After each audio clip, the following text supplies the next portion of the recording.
Father, debts and debts and debts every day. I can't understand. We arranged to go to the farm early in the morning, and here you are again as the flute, as if it's the only thing that matters in this world. Who gave you the authority to speak to your father like that? Who are you?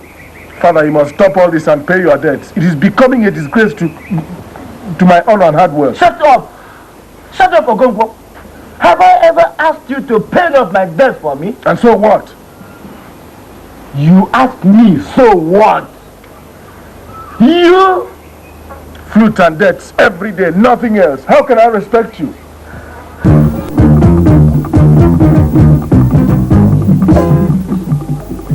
What do you want here? The white man whose power you know too well has ordered this meeting to stop. Go back and tell him that this is our land. The meeting must stop. I said go back. Go back before you regret why you came to Umuofia. If you don't move.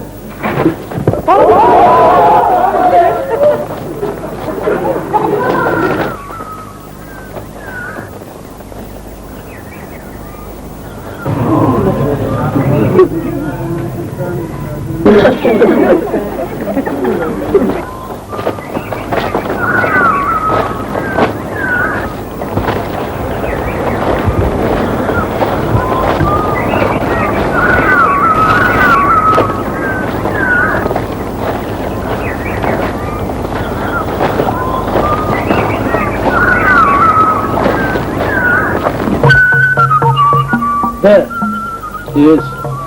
Okonkwo. Okonkwo. That is he. Perhaps your men can help us bring him down. Why can you not bring him down yourself? It is against our custom. It is an abomination for a man to take his own life. It is an offense against the earth. And if any man does it, nobody in his clan would bury him. And that is why I ask you that you bring him down. Because you are stranger. You can see Achebe as an elephant. It depends on which part of his body you are feeling. Because he's such a gigantic elephant that it is difficult for anybody to simply summarize the Achebe. So you better tell me which aspect of Achebe you want to know. Achebe did groundwork for all literary works in Nigeria when he wrote Things Fall Apart. Is the foundation. And I'm happy and I thank God that that work came out when it came out. Because most of the Igbo traditions, Igbo concepts, Igbo cosmology, Igbo metaphysics, these are all embedded in Achebe's literature. The arrow of God. If you want to know Igbo man, read these books. Where now do you see people enjoying moonlight? Where now do you see people enjoying the dances? But if you want to know Igbo man, go back to these books. They can never die. I don't know any other African literature that has been translated into over 12 foreign languages. Achebe's work, yes, is there. And it's still being sought out. I just can't see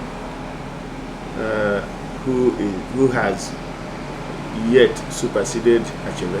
You know, in his own kind of writing, which is fiction writing. I don't know anybody on the African continent who has done that. He has told the story of our lives in various ways. You know, the younger people now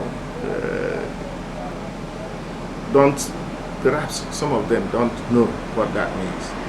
And that would be the fault of those who teach literature in the universities particularly, or even in the secondary schools. You see, there's a deadening loss of interest in literature, which I find sad. You know, you go to our local secondary school here, the number of students who will take literature in the school set examinations and so on, the number is too poor. I don't know why. But why any person should not read Things Fall Apart, which tells us where we were before the white man came and what we were, with all the imperfections of our society, all captured so beautifully there.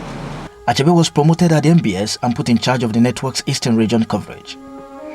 He moved to Enugu and began to work on his administrative duties. There, he met a woman named Christy Okoli, who had grown up in the area and joined the MBS staff when he arrived. They first conversed when she brought to his attention a pay discrepancy. A friend of hers found that although they had been hired simultaneously, Christy had been rated lower and offered a lower wage. Sent to the hospital for an appendectomy soon afterwards, she was pleasantly surprised when Achebe visited her with gifts and magazines.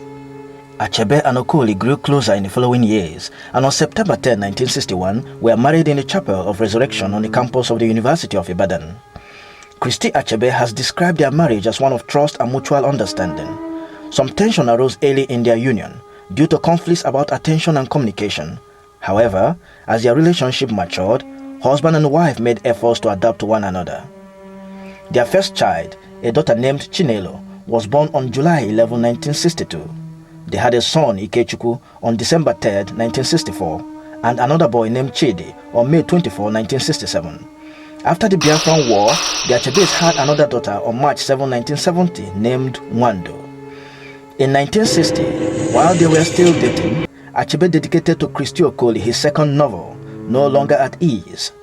It is about a civil servant who is embroiled in the corruption of Lagos. The protagonist is Obi, grandson of Things Fall Apart's main character, Okonkwo. Drawing on his time in the city, Achebe writes about Obi's experiences in Lagos to reflect the challenges facing a new generation on the threshold of Nigerian independence. Later that year, Achebe was awarded a Rockefeller Fellowship for 6 months of travel, which he called the first important part of my writing career. Achebe set out for a tour of East Africa. Chinua Achebe is an intellectual firebrand in Igbo land. His own field is in the intellectual world. His writings giving inspiration and so forth, and being critical of the wrongs of the society. That was the area in which he showed his own nationalism. Of course, he showed his nationalism by continuing even to protest